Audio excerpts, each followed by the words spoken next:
महर्षि उड़िया बाबा को भी एक उपासक ने प्रश्न किया था कि महाराज जी, मन कैसे रुके? तो उड़िया बाबा ने उत्तर दिया, नियम पालन से।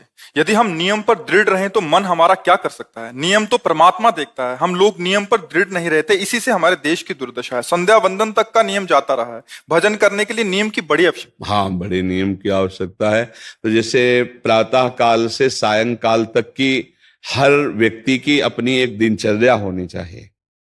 ऐसा नहीं कि आज हम 4 बजे उठे, कल 7 बजे उठे, पर फिर मन को आप कंट्रोल नहीं कर पाएंगे।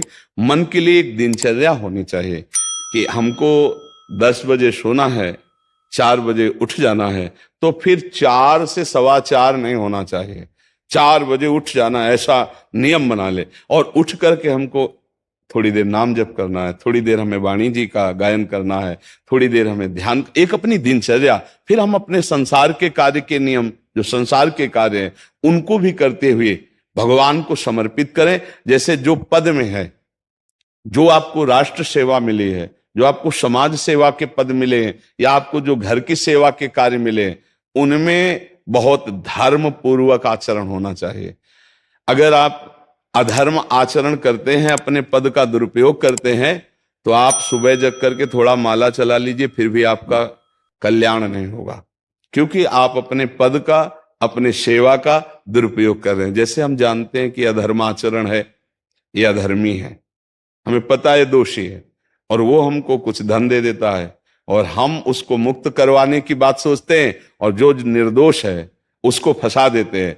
अब तुम चाहे जितना माला चलाने की कोशिश करो या दान पुण्य करो, वो तुम्हारा अधर्म आचरण, वो अधर्म का धन तुम्हें सतमार्ग में नहीं जाने देगा। नियम लेना चाहिए कि जिस पद में है, जिस धर्म में है, जिस कर्तव्य में है, चाहे कुछ भी हो जाए, हम अपने कर्तव्य से विमुख नहीं होंगे। जितना जप महान है, उतने कर्तव्य महान है। दोनों बातें समझना है। माला फेरा और इसके बाद बेईमानी, अधर्माचरण, इनका कोई नियम नहीं है कि हमें कैसे चलना है, तो वो माला काम नहीं कर पाएगा, क्योंकि उसका तभी सत्य भाव माना जाएगा माला जपला जब धर्माचरण है। धर्माचरण नियम से। बोले वो बड़े कट्टर नियम वाले हैं, उनको घूस नहीं, आप उनको भयभीत करके नहीं काम करवा सकते, प्रलोभन में काम नहीं करा सकते। ये हमारी गृहस्थी है ना, तो गृहस्थी के पालन के लिए धन चाहिए, और धन के लिए हम धर्म को आगे रखें, धन को नहीं। धर्म को, हमारा कर्तव्य क्या, प्रायः जैसे पूज्य बाबा ने कहा, आज हमारे देश में बहुत दुर्दशा हो रही है। दुर्दशा हो रही, क्यों? क्योंकि सब अपनी जगह से गलत हो रहे हैं। अगर अपनी जगह हम ठीक रहे तो हमारी दुर्दशा नहीं होगी। हमारा भजन कम होगा, लेकिन हम धर्म से चल रहे हैं तो हम विजयी होंगे। हम भगवान को प्रसन्न कर सकते हैं, क्योंकि हमें जो कार्य मिला है वो भगवान का ही कार्य, सृष्टि भगवान का कार्य। जैसे नए बच्चे कुछ वकालत पढ़ रहे थे, तो यहाँ आके प्रश्न किया था कि हम जानते हैं कि वो दोषी नहीं है, हम जानते हैं कि वो दोषी है, पर दोषी हमें पैसा दे रहा है, तो हम वकालत पढ़ी इसीलिए, हम उसको जिताएंगे, तो क्या कोई पाप है? तो उनका खुला पाप है। बोले नहीं, हमारी कोई ऐसा कंपनी दो, ऐसा कुछ बोले कि हमारी कंपनी को ये सिखाया जाता है, तो हमको तो ये करना ही होगा, अगर नहीं करेंगे तो हमारी वकालत का मतलब क्या रहा? तो नहीं, वकालत का मतलब अधर्मी को मुक्त करवाना नहीं है। वकालत का मतलब अधर्मी के सबूत एकत्रित करके उसको दंड दिलवाना है, और धर्मात्मा को मुक्त करवाना है। अब इसके लिए आपके पास अर्थव्यवस्था अगर कमजोर भी है, तो धर्म व्यवस्था आपकी पूरी है। धर्म व्यवस्था ठीक है तो परिवार स्वस्थ रहेगा, सुखी रहेगा, भगवान आप पर प्रसन्न रहेंगे। अच्छा, फिर हमने तर्क रखा कि जैसे आपकी बहन के साथ कोई गलत व्यवहार करे, आपको पता है, और वो आपको 10 लाख रुपया घूस दे, तो क्या आप उसका पक्ष लेंगे? नहीं, तो फिर दूसरी बहन के साथ किया है। अब यहां विचार करना है ना, अपने भाई का अगर कत्ल किए हो, मुझे पता हो कि ये दोषी है, तो क्या हम पैसे से उसको मुक्त करने देंगे? लगेगा कि जान की बाजी लगा देंगे, और तुम्हें हम ऐसे ही एक गरीब आदमी की किसी ने हत्या की है, तो आपका पक्ष बनता है। पर यह ज्ञान कहां मिलेगा? बिना अध्यात्म के ज्ञान तो मिलेगा नहीं। ज्ञान तो इस बात का मिला कि कैसे पैसा कमाया जाए। अच्छा, वो पैसा यदि अधर्म से आया है तो आपकी दुर्दशा कर देगा, आपकी बुद्धि भ्रष्ट कर देगा। तो जो बाबा कह रहे हैं कि आज हमारे समाज की बड़ी दुर्दशा हो रही, उसका कारण यही है कि हमें अध्यात्म का ज्ञान नहीं, हमें धर्म का ज्ञान नहीं, और बड़ी बड़ी गलतियां हो जाती है। बिल्कुल पता है आदमी निर्दोष है और हम धन के प्रभाव से उसको दंड दे देते हैं। वो दंडा भगवान जब आपको पलट कर देंगे तो आप सह नहीं पाओगे, उसका परिणाम बहुत बुरा होता है। तो इसलिए समाज को चाहिए अपने अपने कर्तव्य का पालन करते हुए एक नियमावली बना ले। जैसे कुछ दुकानों का नियम होता है कि वहां फिक्स रेट होता है, नहीं होता? वहां ये नहीं चलेगा कि कसम से कहते हैं कि तुम्हें हम अपना जान करके कि 100 रुपया मीटर ये मिला है, हम बिल्कुल मुनाफा नहीं ले रहे। नहीं, झूठ क्यों बोल रहे हो? दुकान खोले हो मुनाफा के लिए, झूठ क्यों बोल रहे हो? नहीं लेंगे मुनाफा, हम जितने का लाए हैं उससे मुनाफा लेंगे, पर 120 रुपया मीटर देंगे, कपड़ा बढ़िया है, नाप फिट है, इससे नीचे नहीं उतरेंगे, हमें सफाई देने की जरूरत नहीं है कि हम कसम खाते हैं या ऐसा। हम जानते हो ये बिजली है, दुकान है, नौकर लगे हैं, तो इसका मुनाफा लेने के लिए दुकान खोलें, कोई दान करने के लिए तो नहीं। तो सबको पता है मुनाफा लेगा, लेकिन एक फिक्स दाम, उसे 10-20 रुपया का मुनाफा लेकर के हम उसको बेच रहे हैं। लेकिन झूठ क्यों बोले? बोले झूठ के बिना धंधा नहीं चलता। नहीं, ऐसा नहीं है। अब असत्य बोलोगे तो उससे जो आपको मुनाफा मिलेगा वो आपकी बुद्धि भ्रष्ट करेगा, और सत्य है कि मुनाफा के लिए है वही चीज, और आप एक फिक्स रेट में दे रहे, बढ़िया है। अब अगर आप कोई मिलावट करके भोजन सामग्री दे रहे, आपको पता है, तो जो खाने वाले के हृदय में बैठे हुए भगवान है वो तुम्हारे जीवन में मिलावट कर देंगे, तुम्हारा जीवन महान दुखमय हो जाएगा। ये कहां समझा जाता है? एक आदमी सिंथेटिक दूध बना रहा है, उससे कहो ये अपने बच्चे को पिला, नहीं पिलाएगा। फिर ये दूसरे का बच्चा जब पिएगा तो उसकी हालत क्या होगी? दूसरे शरीर में जाएगा तो हालत क्या होगी? वो केवल धन की बुद्धि रख रहा है। एक आदमी घी में केमिकल मिला रहा है, एक ऐसे अभक्ष पदार्थ मिला है, वो स्वयं नहीं खाएगा, लेकिन वो होटलों में भेजा जाएगा, हजारों लाखों लोग खाएंगे, बीमारी बढ़ेगी, उसको रुपया से मतलब है। ये चीज, ये दुर्दशा हर जगह धर्म का ज्ञान न होने के कारण फैल रही, नहीं फैल रही। एक मरीज बीमार है, असली दवाओं में पैसे ज्यादा है, नकली दवा लेकर के असली के दाम में बेच देना, उसको बिल्कुल फायदा ना होना। लेकिन परमात्मा देख रहा है, तुम जानते हो नकली दवा है, वो तो नहीं जानता बेचारा, ज्यादा पढ़े लिखे नहीं, किसान आदमी गांव का आया है, तुमने दे दिया और उसने पैसा दिया असली के। अब वो पैसा तुम्हारी बुद्धि भ्रष्ट करेगा, तुम्हारे परिवार में कलह पैदा करेगा और तुम्हारा पतन कर देगा। ऐसे हर डिपार्टमेंट में, हर विषय में यदि हम अपने धर्म से चले, अपने सत्य से चले और थोड़ा भी भजन होगा, वो आपको उत्तम गति प्रदान करेगा। पर ऐसा कहां समझ में आ रहा? अध्यात्म के बिना भला ऐसा समझ में आएगा? तो इसीलिए कह रहे हैं हमारे देश की दुर्दशा हो रही।